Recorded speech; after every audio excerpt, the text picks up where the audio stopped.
U.S. Representative Tom Cole faced a boisterous and at times hostile crowd during a town hall meeting in Norman this week.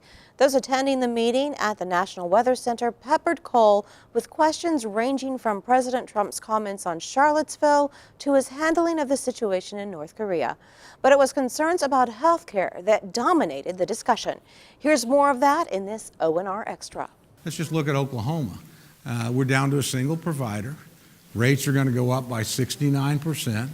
Our hospitals treat patients that 31 states get paid for. They don't get paid for. It's a real problem. Most of the decisions are made in Washington, D.C.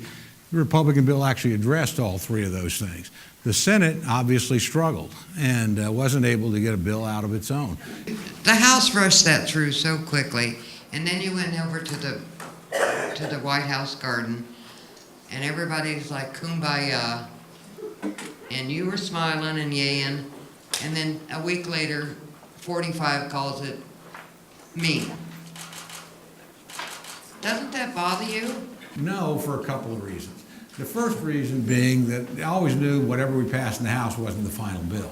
There would be something hopefully passed in the Senate, then there would be a conference. So this thing was always going to change, and that's the way the legislative process works.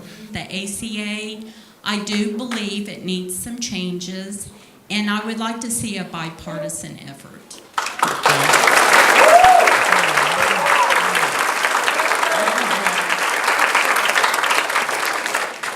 It's great to talk bipartisanship, and I actually agree with you. I mean, all entitlement changes are better if they're done in a bipartisan way, which the ACA was not.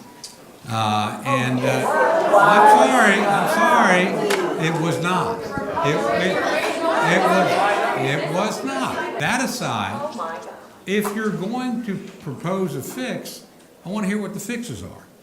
I was concerned when the House passed a bill and celebrated it, which cut 22 million people off of health insurance.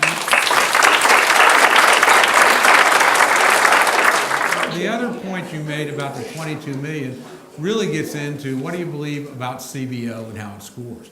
And I'm actually not one of these guys that's, would you let me answer? I am not one of these people that's critical of CBO. I sit on the budget committee, but CBO has assumptions, and then from there, everything is logical. It moves in a certain set of rules in a very standardized way, but it can be enormously off. Most people get their health care through their employer. That system hasn't changed. A lot of people get their program through classic Medicaid. That hasn't changed. Medicaid expansions in addition, but regular Medicaid hasn't changed. And then a big hunk obviously get it through Medicare. So we're really talking about a relatively small percent of the population. So these numbers, honestly, are very, very misleading, and they're not accurate. They're just simply not. I would like to know how you think a workable healthcare solution.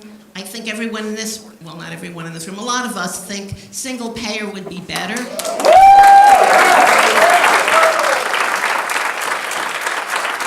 I disagree, I'm sorry, on single payer. I'd be happy to tell you why. I don't think it is a good system. The advantage of the American system is there's no gap between diagnosis and treatment. When we diagnose you, it's there's not. When we diagnose you, we begin treating the next day. That's not true in most single-payer systems. And you effectively ration care.